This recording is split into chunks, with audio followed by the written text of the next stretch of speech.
7 wins, 9 losses, 1 tie.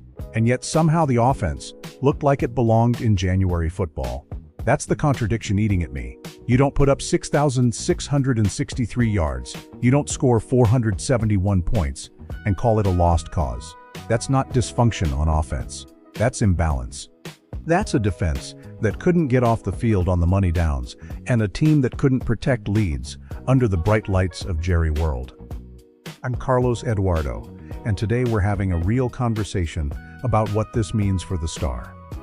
From my perspective, the headline isn't that Dak Prescott is training earlier this offseason. The headline is why. Quarterbacks don't suddenly change their offseason rhythm unless something lit a fire. What I see on the film from 2025 is a quarterback carrying more than his share of the load.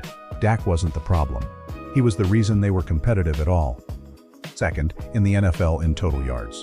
7th in scoring. That's not stat padding. That's execution. That's winning on first down, manipulating safeties, attacking leverage, and delivering in the red zone. And still, it ended 7-9-1. Why? Because the defense gave up 501 points, dead last. You can't ask your quarterback to win every shootout. Even Troy Aikman needed a defense that respected gap discipline. Even Roger Staubach needed balance. Dak saying he's further ahead physically than he's ever been at this point in the offseason tells me something bigger. Last year at this time he was rehabbing the hamstring. Now, he's pushing.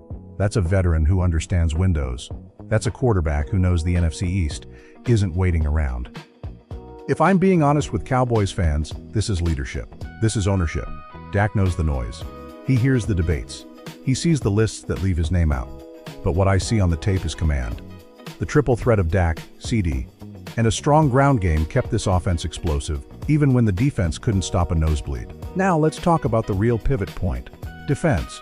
Jerry Jones moving on from Matt Eberflus wasn't cosmetic. That was an admission. You don't allow 501 points and pretend it's fine. Bringing in Christian Parker signals a philosophical reset. Scheme matters, personnel alignment matters, but more than anything, discipline matters. The Cowboys of the 90s didn't just outscore you, they suffocated you when it counted. I look back at those dynasty teams under Tom Landry's legacy and later under Jimmy Johnson's edge, and the blueprint was clear. Complementary football, Emmitt Smith grinding clock, Aikman lethal on the money downs, Michael Irvin setting the tone, and a defense that closed the door. Right now, Dak is doing his part to bring that standard back. Starting earlier, sharpening mechanics, staying in top shape. That tells me he understands that 2026 isn't about numbers, it's about finishing. But let's not ignore the front office chessboard. Salary cap management is about timing. Javonte Williams and George Pickens can't linger in contract limbo. Tagging Pickens makes strategic sense. You protect the asset. But long-term security avoids distraction. I've seen this movie before. Contract drama bleeds into training camp, and suddenly rhythm suffers. Continuity on offense is non-negotiable. You don't tear down the side of the ball that carried you. You fortify the side that failed you. And let's bring in the rivalry context. The Eagles aren't slowing down. The Giants are rebuilding with urgency. Washington is scrappy and unpredictable. Playing in the NFC East means every divisional game feels like a playoff test. AT&T Stadium doesn't forgive softness. The star doesn't tolerate mediocrity. What excites me about Dak's aggressive offseason approach isn't the workout quotes. It's the tone. It's the signal to the locker room that complacency isn't acceptable. Quarterbacks set the thermostat. And right now, Dak is turning the heat up. Do I believe he has the clutch factor? I do. I've watched him operate 2-minute drills with poise. I've seen him manipulate protections against exotic blitz packages. The issue hasn't been whether he can deliver. The issue has been whether the team around him can hold up its end.